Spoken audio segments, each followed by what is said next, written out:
ka, Julie, nang una kang nagkanobyo? 17 years old po ako, Tita Mel, nung una akong nagkaroon ng karelasyon. Siya ba yung dahilan kaya ka tuluyang nakatakas sa abusive stepmother, stepbrother mo? Yes po, Tita Mel. Somehow, siya yung parang naging getaway ko para makawala ako sa abusive family ko. Nagsama ba kayo ng first boyfriend mo? Yes po, Tita Mel. Nagsama din po kami ng mga ilang taon din po hanggang sa magkaroon po kami ng anak. Ano ang na-discover mo tungkol sa kanyang pagkatao? So, nung una, parang na-appreciate ko siya kasi parang lagi niya akong dinadala sa simbahan, lagi kaming nagsisimba, and then pinakilala niya ako sa family niya. And then later on, nung nagsasama na po kami, so parang doon na po unti-unting lumabas yung tunay na ugali. Ika nga, parang lumabas na yung sobrang pagkasiloso niya, and then umabot na sa point na parang sinasaktan niya na rin po ako. And then sa tuwing mag-aaway kami, parang natututukan niya ako ng baril, ng kutsilyo, yung mga ganong bagay po, Tita Mel. Job, tama na, nasasaktan na ako. Tama na, please. Bahala ka sa buhay mo! Job! Job, huwag mo gawin to sa amin! Yung anak natin!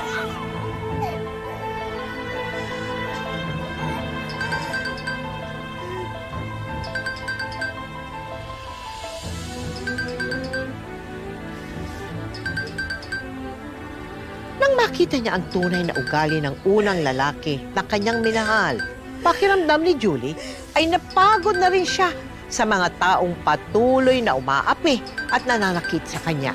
3 tao na lang ang mahalaga sa buhay niya ngayon. Ang kanyang ama, sanggol na anak, at ang nawalay niyang ina na di pa niya nakikita kailanman. Mula ngayon, wala nang tutulo ni isang patak na luha sa mga mata mo. Wala nang mananakit sa'yo. Wala nang aapi sa pagkatao mo.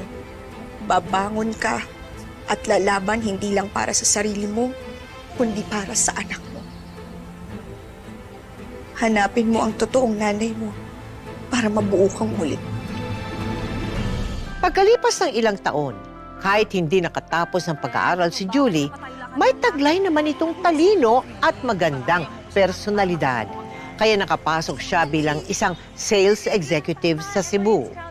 At tila dininig ng Diyos ang mga dasal ni Julie nang magdesisyon siyang mag-apply para makipagsapalaran sa ibang bansa. Placement sa hotel. Oo naman. Sabayan mo na ang gwapong Arabong mayaman. At sila ako muna. Ay, hindi, joke lang. Ang friend, trabaho yung ipupunta ko doon.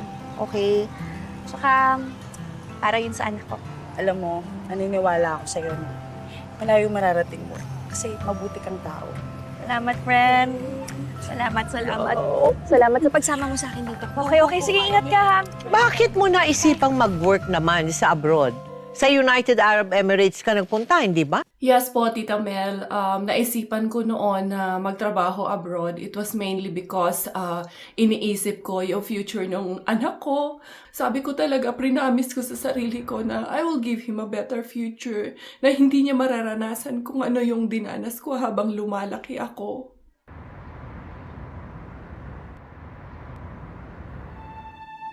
Julie? Julie? Chanrak, look na look. Mami! Mami.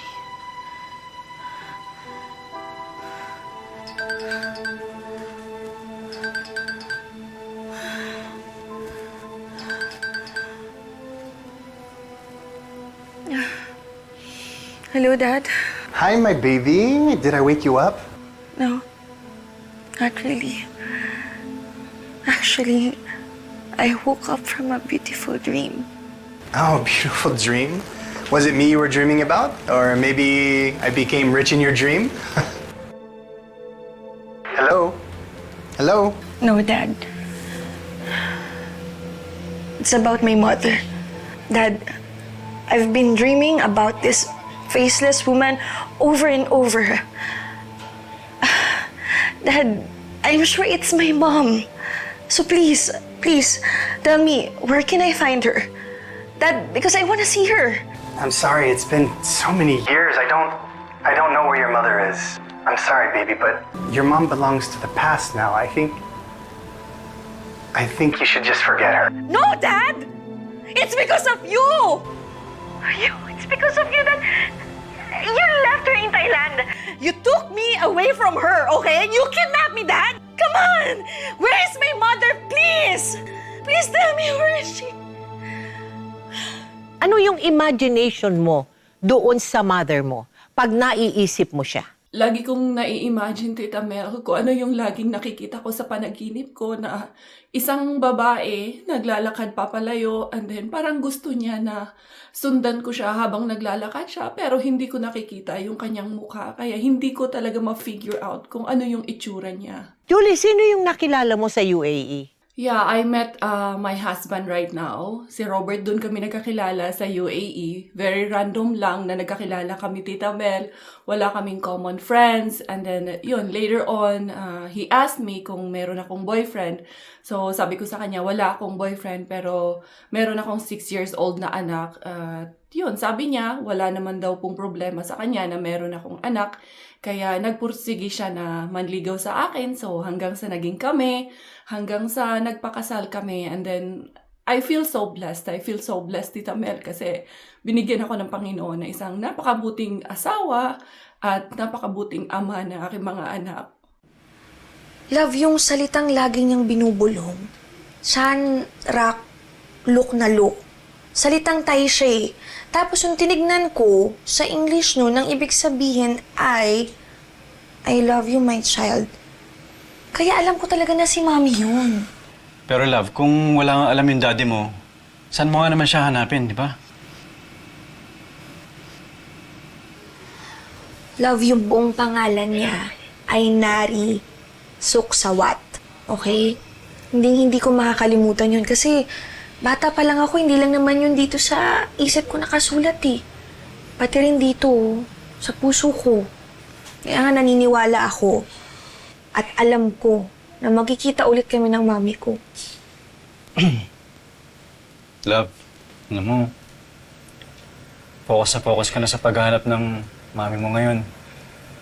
Eh, paano na ako? Paano na tayo? Ano yan? Pakonsensya, ha? Ikaw naman, syempre iba ka. Si Mami kasi, siya yung nawawalang piece ng puzzle sa buhay ko. Eh ako, ano ako sa buhay mo ngayon? Love, nang sirain ng stepmother ko at nung anak niya yung buhay ko noon, nang iwan ko yung ama ng anak ko dahil sa kalupitan niya sa akin. Alam mo, akala ko burado na yung pagmamahal sa puso ko nun eh. Kasi pinatigas nila ako. Pero, nung makilala kita, na-realize ko na ang sarap pa rin pala talaga na mahal ka ng taong mahal mo. Love, paano ba sabihin sa Thai o sa Finnish ang I love you? Hindi. Wag na lang. Kasi pusong Pinoy ka naman na Tagalog na lang. Okay. Ano naman yung pauso mo? Sige na, di ka. Andaran mo na naman ako, ha? Oh. Miss Julie Forsberg, mahal kita.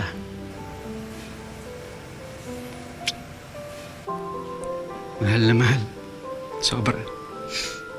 At mahal na mahal din kita, Mr. Rob Beleza.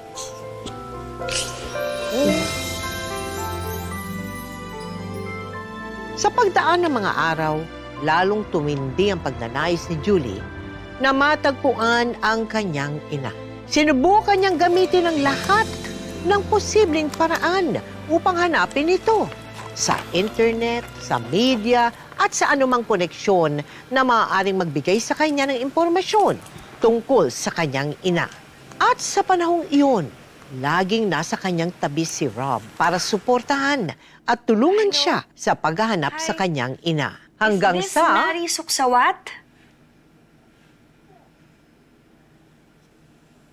Really? Do you know Aro Forsberg? My dad's name? Oh. Okay, thank you.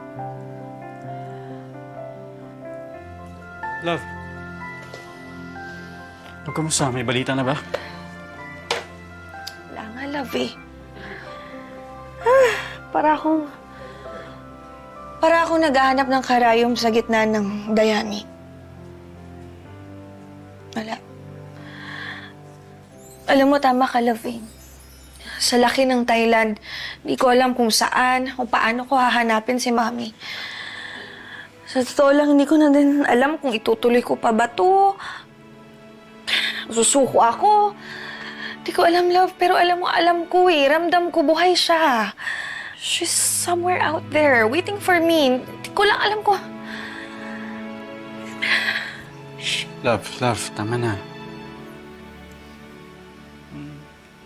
Palagi ka na lang malungkot kapag niisip mo yung mami mo.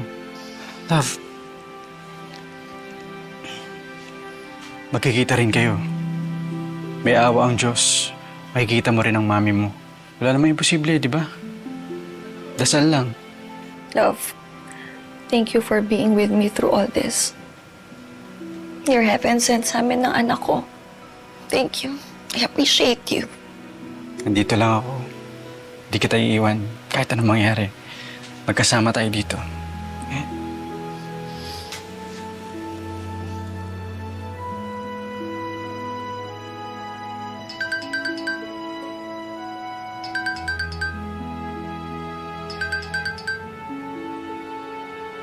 Yung kaibigan ko sa Pilipinas.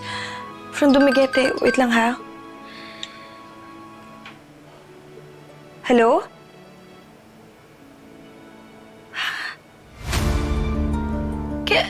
Kailan pa ho? Sige ho, uuwi ako dyan.